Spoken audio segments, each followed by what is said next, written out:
বুদ্ধিমত্তার দৌড়ে এবার নজিরবিহীন পদক্ষেপ গুগলের।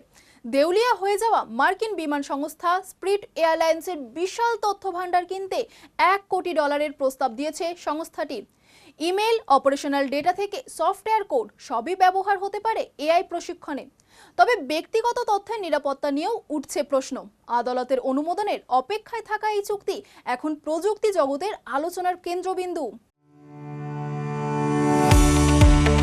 কৃত্রিম বুদ্ধিমত্তা বা এআই প্রযুক্তিকে আরও শক্তিশালী করতে এবার এক অভিনব পদক্ষেপ নিল গুগল। মার্কিন যুক্তরাষ্ট্রের দেউলিয়া হয়ে যাওয়া বিমান সংস্থা স্পিরিট এয়ারলাইন্সের অভ্যন্তরীণ ব্যবসায়িক তথ্য ভান্ডার কিনতে $1 কোটি বা প্রায় 85 কোটি টাকার প্রস্তাব দিয়েছে সংস্থাটি। তবে এই চুক্তি কার্যকর হওয়ার আগে মার্কিন দেউলিয়া আদালতের অনুমোদন প্রয়োজন। স্পিরিট এয়ারলাইন্স 2026 সালের মে মাসে আর্থিক সংকটের কারণে কার্যক্রম বন্ধ করে দেয় এবং পরে সম্পদ বিক্রির প্রক্রিয়া শুরু করে। সেই প্রক্রিয়ার অংশ হিসেবে গুগল এই তথ্য ভান্ডার কেনার উদ্যোগ নিয়েছে।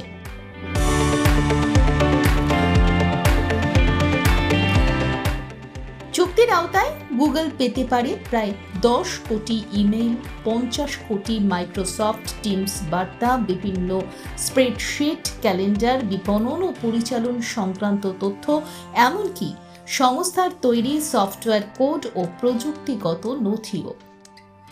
গুগল জানিয়েছে এই তথ্যগুলি তাদের এআই মডেল প্রশিক্ষণ এবং নতুন পণ্য উন্নয়নে কাজে লাগানো হবে।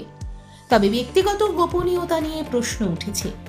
গুগল ও স্পিরিট এয়ারলাইন্স জানিয়েছে সমস্ত তথ্য তৃতীয় পক্ষের মাধ্যমে ডি-আইডেন্টিফাই করা হবে, অর্থাৎ কোনো গ্রাহক বা কর্মীর ব্যক্তিগত পরিচয় শনাক্ত করা যাবে না।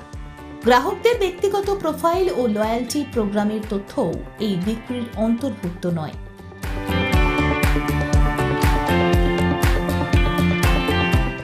তবুও কিছু শ্রমিক সংগঠন উদ্বেগ প্রকাশ করেছে। তাদের দাবি, কর্মীদের পুরনো ইমেইল, বেতন সংক্রান্ত নথি ও অন্যান্য রেকর্ড এআই প্রশিক্ষণে ব্যবহার করা হলে গোপনীয়তা নিয়ে নতুন প্রশ্ন তৈরি হতে পারে। এই কারণে আদালত বিষয়টি আরও খতিয়ে দেখছে।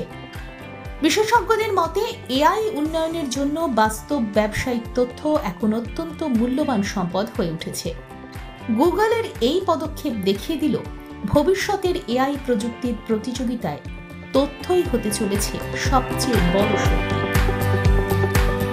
এই সময়ের তথ্য ও চিত্র প্রতিদিন রাত 9টায় ও সকাল 8টায় শুধুমাত্র চ্যানেল 1-এ।